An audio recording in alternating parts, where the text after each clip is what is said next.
भगवान शिव। अब गर्मी आई, गर्मी में पूरे जीव मर गए, गर्मी में सब सूख गया, कीड़े मकोड़े मर गए गर्मी की तपन के कारण। पर सावन का एक महीना जिसमें भगवान सबको फलना फूलना सब कुछ, पत्तियां भी फूलती हैं, फूल भी फूलते हैं, डालियां भी फूलती हैं, पशु पक्षी जानवर जलचर थलचर सब फूलते हैं। श्रावण का शिव को प्रिय है। और क्या कहा मेरे भोले बाबा ने नंदी से, ए नंदी, श्रावण का महीना हो, शिव तत्व की प्राप्ति को करने के लिए अगर कोई संसार का मानव मुझे पुकारता है, भजता है, शिव कथा कहती है, शिव जी कहते हैं नंदी से, उस जीव का कल्याण करने के लिए मैं स्वयं उसके द्वार तक पहुंच जाता हूं और उसका उद्धार कर देता हूं, उद्धार कर देता हूं। पर किसका चित्त लगे? सावन में भी कई लोग ऐसे हैं जिनका चित्त नहीं लग पाएगा, क्योंकि सावन का महीना होता है तो कमाई के स्रोत भी ज्यादा हो जाते हैं। जीजियों की साड़ियां बिकने लगती हैं, फैशन का सामान बिकने लगता है, पर्स मोबाइल बिकने लगता है, सामान बिकने लगता है, क्योंकि उस समय व्यापार भी बढ़ता है। व्यापार इसलिए बढ़ता है क्योंकि भगवान भी चाहता है कि तेरा मन मुझसे हट जाए, व्यापार में लग जाए। क्योंकि भगवान को मालूम, हमने पहले भी कथा में कहा है, बच्चे को माँ गोदी में तभी तक रखती है जब बच्चा खिलौने से नहीं खेलता, खिलौने से खेलने लगेगा माँ नीचे उतार देगी। उसी तरह भगवान तुमको अपने पास जब तक बुलाता है, जब तक तुम्हें अपना बना कर रखता है, और भगवान देख लेता है कि अब धीरे धीरे मेरे को इसको धन देना है, वैभव देना है, ये खिलौने से खेलना चालू करेगा, गाड़ी लाएगा, घोड़ा लाएगा, मकान बनाएगा, फर्नीचर बनाएगा, उसमें लग जाएगा तो मेरे मंदिर आना छोड़ देगा। और मंदिर आना छोड़ दिया तो एक दिन मुझे धीरे धीरे, मैंने एक बार इसकी वो पहले की माताएं, पुरानी माताएं क्या करती थी, मिर्ची बारिश के पहले भर के रख लेती थी,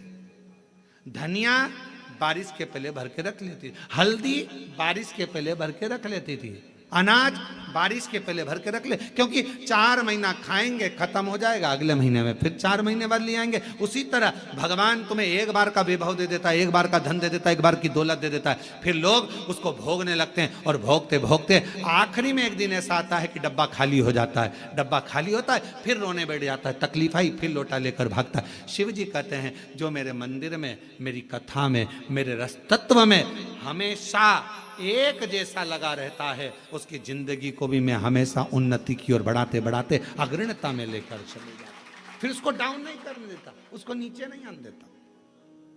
जैसे श्रावण महीने में चढ़ाए गए कनेर के फूल, दुर्वा,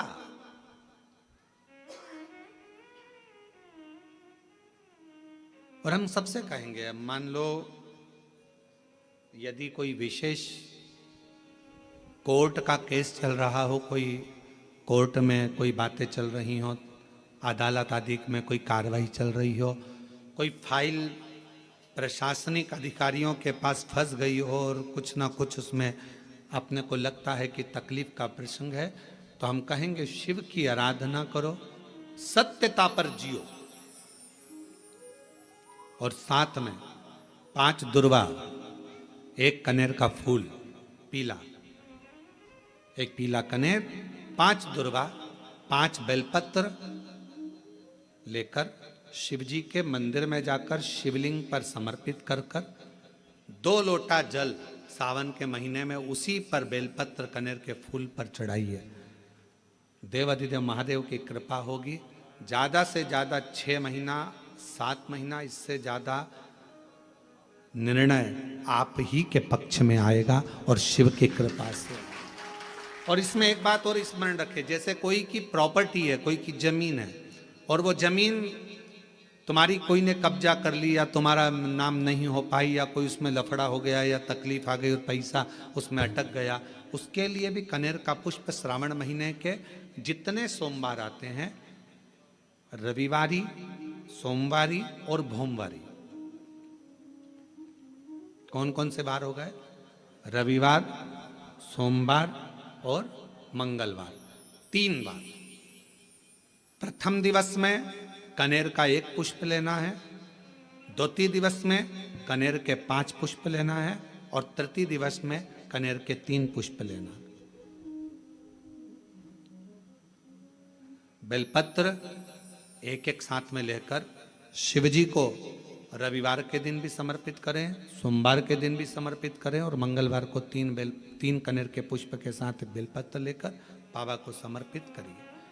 कितना भी अटकी हुई प्रॉपर्टी होगी, कह दिया उसने मैं तेरे नाम प्लाट नहीं कराऊंगा और पैसा लेकर बैठ गया या पैसा नहीं दे रहा है या किसी भी रूप में वो अटका हुआ है, अगर सावन के 4 सोमवार पढ़ें या 5 सोमवार पढ़ें, आपने ये प्रत्येक सावन के सोमवार के पहले, फिर से बोलो कौन सा बार, रविवार, सोमवार और मंगलवार, ये 3 बार का क्रम अगर प्रत्येक सोमवार के पहले और बाद में कर लिया तो आपको उसे प्रॉपर्टी उस व्यक्ति को तुम्हें देना ही पड़ेगी, छोड़ना ही पड़ेगी। उसको खुद अपने आप में बेचैनी होने लगेगी, मुझे बुलाएगा, आपको जाना नहीं पड़ेगा, खुद बस फोन लगाया आपने, भैया हमारा करा दो, हमारा करा दो, 2 बार 3 बार अगर बोला, चौथी बार वो खुद बुलाएगा, बेचैनी बढ़ेगी। मेरा बाबा उसको खुद खल बुला देता। शिव शिव है, उसको कहते सत्यम शिवम सुन, शंकर शंकर,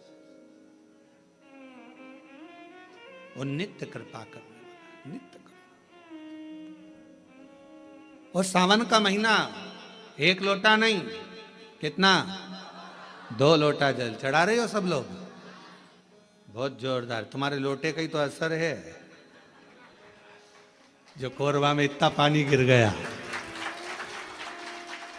ये तुम्हारी लोटे का असर है। और अब पूरा पूरा विश्व देख रहा है कि कोरबा वालों ने इतना पानी चढ़ाया कि पूरे ग्राउंड में पानी भरा गया, तो कथा को ऑनलाइन करना पड़ रहा है, ये कोरबा में 2 लोटे जल कर, 2 लोटे जल कर,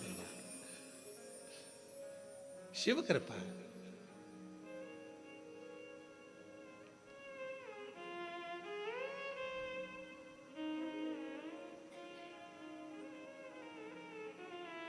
पर जितने लोग कोरबा में जो कथा सुन रहे होंगे ना टीवी पे ऑनलाइन, वो सब सिर पे पल्लू ले लेके आपस में बात तो कर रही होंगी, कौन कौन बैठा है, कौन कौन बैठा है, सबके चिंतन में फंसा।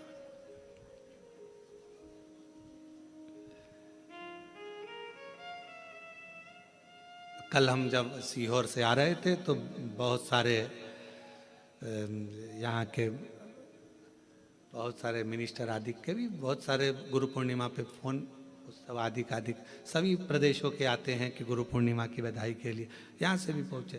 तो कहा गुरुजी कोरबा आ रहा है, हमने कहा बिल्कुल ना आइएगा। हमने कहा इतना, एक तो हॉल छोटा, ऑनलाइन कथा, और मालूम पड़े और तुम ही आ जाओ तो मालूम पड़े व्यवस्था और गड़बड़ा जाए।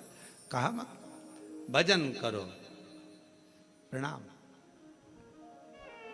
शिव तत्व को धारण करो जितना कर सक, और तेरी कृपा का क्या है भरोसा, कब किस पर हो जाए, जरा से हम पर कर दो, जरा से हम पर कर दो, तेरी कृपा का क्या है भरोसा, कब किस पर हो जाए, जरा से हम पर कर दो, जरा से हम पर कर दो, जिस पर भी हो गई तेरी कृपा करुणा, वो भव पार हुआ, भव पार हुआ, जिस पर भी हो गई तेरी कृपा करुणा, वो भव पार हुआ, भव पार हुआ।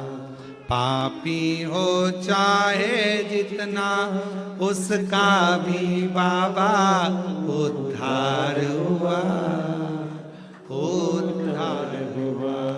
पापी हो चाहे जितना, उसका भी बाबा उद्धार हुआ, उद्धार हुआ।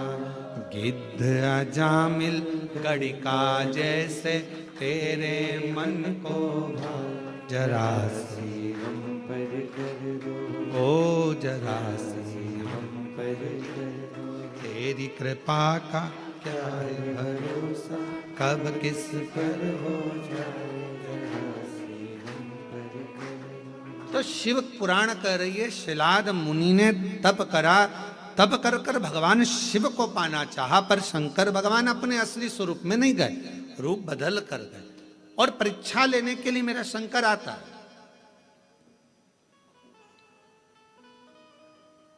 परीक्षा शिवजी बहुत लेते हैं, बहुत। शर्मा जी ध्यान रखना, शिवजी परीक्षा बहुत लेते हैं, और इतनी परीक्षा लेते हैं कि व्यक्ति को अंदर से झंझोड़ देते हैं, अंदर से।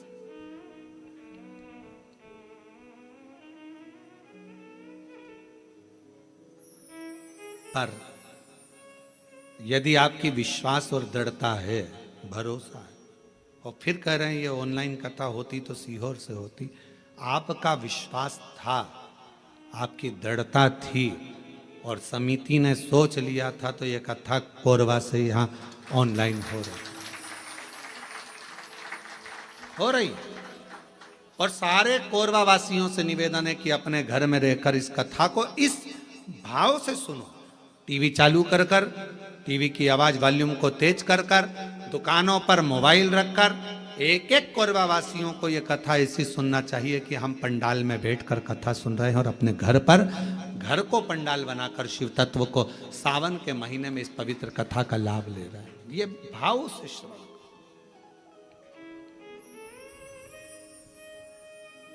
हृदय से।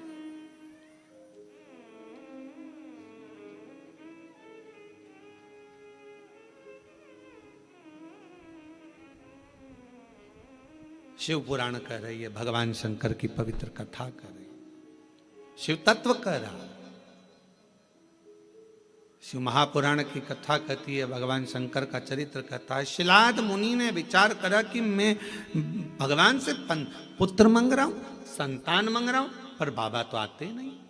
आए मेरे भोलेनाथ, कभी बच्चे का रूप लेकर आ गए, कभी वृद्ध का रूप लेकर आ गए। शिलाद मुनि की पूर्ण परीक्षा ली,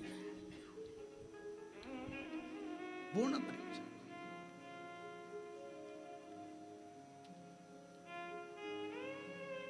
आखिरी में मेरे भगवान ओघड़दानी शिवजी आए, और शंकर भगवान आकर खड़े हुए हैं। सुंदर बागंबर, मस्तक पर चंदा, त्रिपुंड त्रिनेत्र त्रिशूल धारी मेरे भगवान शिव सामने थे। मांगो, क्या चाहिए तुमको? अब शिलाद मुनि ने पहले तो ये नहीं कहा कि मुझे औलाद चाहिए। शिलाद मुनि ने सबसे पहली बात कही कि ये बताओ,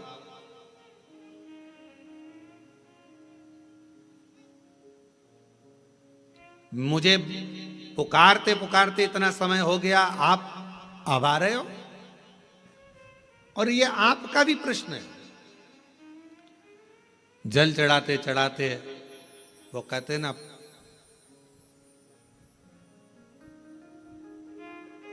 तुम्हें पुकारते पूरी रात हो गई, तुम्हें पुकारते पूरी रात हो गई, मेरे शिव आए ना और सुबह हो गई। मैं कितना पुकारती रही।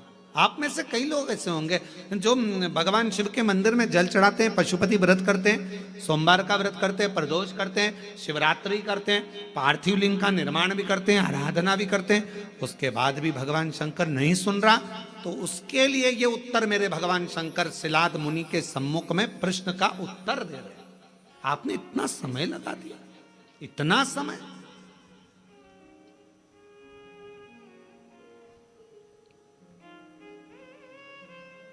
कितने साल पहले ली थी कथा? 2 साल पहले कथा ली थी। अब जरा विचार करिएगा, 2 साल पहले कथा ली और 2 साल से तैयारी में लगे होगे, और 2 साल से तैयारी में लगे होगे, और कितना कितना परीक्षा करते करते करते करते आखिरी में भी वो कथा होते होते और ऑनलाइन हो रही है, तो जरा विचार करिएगा, थोड़ा सोचिएगा कि शिव जी या तो कुछ बाबा देव अधिदेव महादेव की जैसी मर्जी, और कहीं ना कहीं प्रभु कृपा। हर चीज में अच्छा सोचो। मेरे शंकर ने कुछ अच्छा सोचा होगा, मेरे शिव जी ने कुछ अच्छा विचार करा होगा, कुछ अच्छा विचार करा होगा। भगवान शंकर ने यह भी सोचा होगा कि तुम कथा तो करा पाओगे, पर वहां बैठने की तुम्हारे पास समय नहीं मिल पाएगा, क्योंकि हमको मालूम था कोरबा इस क्षेत्र में कथा भी हुई नहीं है। अगर हो जाती तो कोरबा में से ट्रैफिक को निकालने के लिए कम से कम पूरा 18 घंटे लग जाते। ये भी पक्की बात थी, ये भी निश्चित है, क्योंकि कोरबा क्षेत्र में कथा नहीं हुई, और इस क्षेत्र में कथा नहीं हुई तो पूरा कोरबा और कोरबा के आसपास का क्षेत्र पूरा जब उलटता, और आजू बाजू में ये भी लगा है तुम्हारा झारखंड और ये सब उड़ीसा की बॉर्डर, तो ये भी सब आ जाता। कथा नहीं सुन पाते तुम, हो सकता है व्यवस्थाओं में लगे रहते, पर शिवजी ने विचार करा, तूने 2 साल दाढ़ी नहीं बनाई, 2 साल बाल ना कटाए, 2 साल तक तू तप साधना करता रहा, तो मेरे शंकर भगवान ने सोचा जब इतना तूने करा है तो कथा भी दिल लगाकर एक जगह पर बैठकर श्रवण कर, सुनो, धारण करो। ये शिव सोच,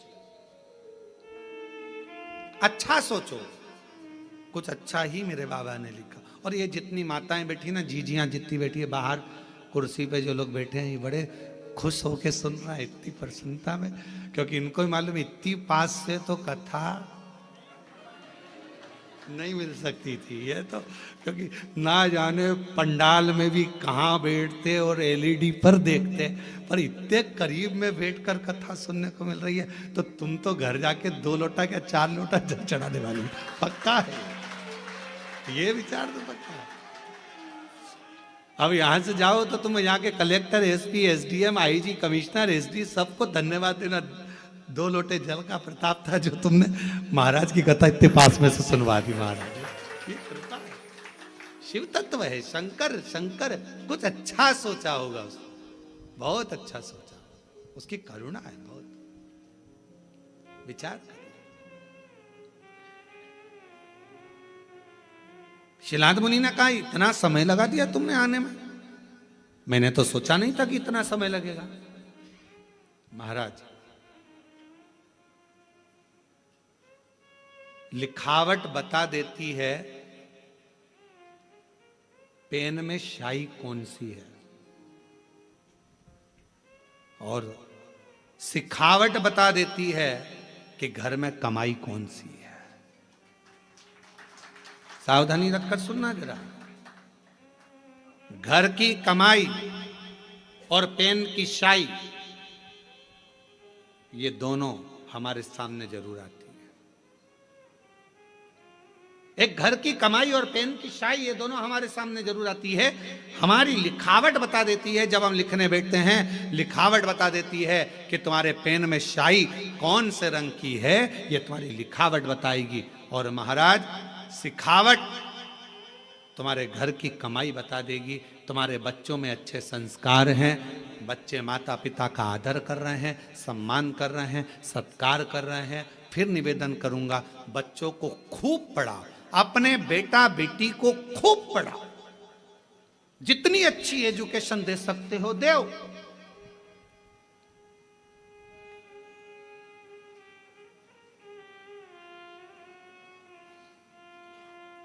खूब पढ़ाओ, पर बच्चों को पढ़ाने के साथ में संस्कारों में भी ढालो। ज्यादा पढ़ने के बाद बच्चे आपको खुद, जिन बच्चों को आपने पढ़ाया, अगर उनमें संस्कार नहीं होंगे तो वो बच्चे धीरे धीरे आपको बेवकूफ समझने लगेंगे। मम्मी तुम्हें अकल नहीं है, तुम चुप रहो। पापा अपने ऑफिस में ये बात बताना, हमको मत बताओ। हमने कई लोगों को देखा है, बड़े बड़े पद अधिकारियों को देखा है, जिनकी सत्ता पूरे ऑफिस में चलती है, पर घर में औलाद से हार जाते हैं, घर में औलाद से हार जाते हैं। हमने बड़े बड़े हमारा तो सब दूर जाना है, सब दूर से मिलना है, सबसे मिलना होता है, सबके पास जाना होता है। बड़े बड़े अधिकारी बहुत ऊंची पोस्ट पर है, बहुत ऊंचे पद पर हैं, जिनकी धाक सब दूर चलती है, पर रिटायरमेंट होने के बाद वो बाप भी आंख में से आंसू बहाकर कहता है कि मैंने बच्चों को पढ़ाया, खूब ऊंचे पद पर पहुंचाया, खूब एजुकेशन में पैसा लगाया, पर मेरे बच्चों को मैं संस्कार देना भूल गया। वो बच्चे आज मुझे सिखाते हैं, चुप रहो, ज्यादा मत बोलो, अपना अब हम नहीं सुन सकते, अब शांति रख लो। ये बच्चे कहते हैं, ये बच्चे कहते हैं। हमने पढ़ाया, एजुकेशन दो अपने बच्चों को, खूब पढ़ाओ, खूब विद्यादान कराओ, खूब अच्छा पढ़ाओ। जितने आस्था चैनल पर कथा सुन रहे हैं, मैं सबसे निवेदन करूंगा, जितने फेसबुक यूट्यूब पर कथा सुन रहे हैं उनसे भी कहूंगा, अपने बेटा बेटी को तुम्हारी सामर्थ्यता से ज्यादा पढ़ाओ, अच्छी एजुकेशन कराओ, पर एजुकेशन के साथ संस्कार जरूर देना। अपने घर के संस्कार देना जरूरी है। बच्चे तुमको पढ़ लिखने के बाद ये ना समझे कि मेरे माँ बाप बेवकूफ हैं। पढ़ाओ, खूब पढ़ाओ, पर बच्चे जब ऊंची आवाज में बात करने लगे, पापा चुप रहो, मम्मी तुम मेरे से फालतू बात मत करा करो, तुम्हें अकल नहीं है, तुम चुप रहो। बच्चे जब व्यर्थ की बातें बोलने लगे तो समझ लेना पढ़ाई तो कराई तुमने, एजुकेशन तो कराया, पर संस्कारों से वंचित कर दिया। संस्कारों से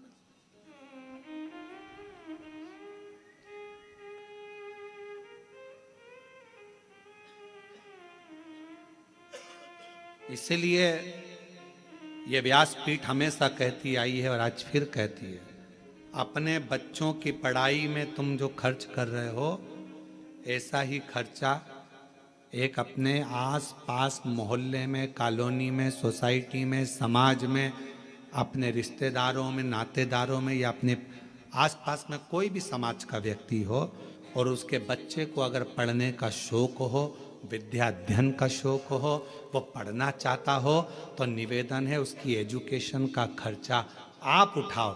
जब उस बच्चे को पढ़ाओगे, एक अपने बच्चे को पढ़ाओगे और एक दूसरे के बच्चे को जिसको पढ़ने का शौक है, पैसा नहीं है, पढ़ना चाहता है, उसकी एजुकेशन का जब आप खर्चा उठाओगे, जब आपके बच्चा भी बड़ा होगा और वो जिसको पढ़ाया वो भी बड़ा होगा, दोनों में अंतर समझ में आएगा। जिसको तुमने पढ़ा दिया, लिखा दिया, अगर वो ऊंचे पद पर पहुंच गया तो तुम्हारे एहसान को मरते दम तक नहीं भूलेगा। मरते दम तक कि मेरे पास वाले पड़ोसी ने मुझे पढ़ाया था, उसने अच्छी एजुकेशन कराई। इसलिए हमारी विठले सेवा समिति, हमारा कुबेरेश्वर धाम आज भी ना जाने कितने बच्चे हैं जिनकी फीस जमा करता है, जिनका पढ़ाता है, उनकी ड्रेस, उनकी किताब, ना जाने कितनों की फीसें जमा कर कर विठले सेवा समिति कॉलेज की, स्कूलों की फीस जमा कर कर बेटा बेटी को पढ़ा देती। और वो बच्चे जब अच्छे पद पर पहुंचते हैं तो याद करते हैं कि हमने विठले सेवा समिति ने हमारा खर्चा उस परिस्थिति में उठाया जब हमारे पास नहीं था। और बाद में वो कहते हैं कि हमें बताओ, हमें समिति के लिए क्या करना है, हमें क्या करना है कुबेरेश्वर धाम के लिए। हम एक ही बात कहते हैं, अपने परिवार को पालो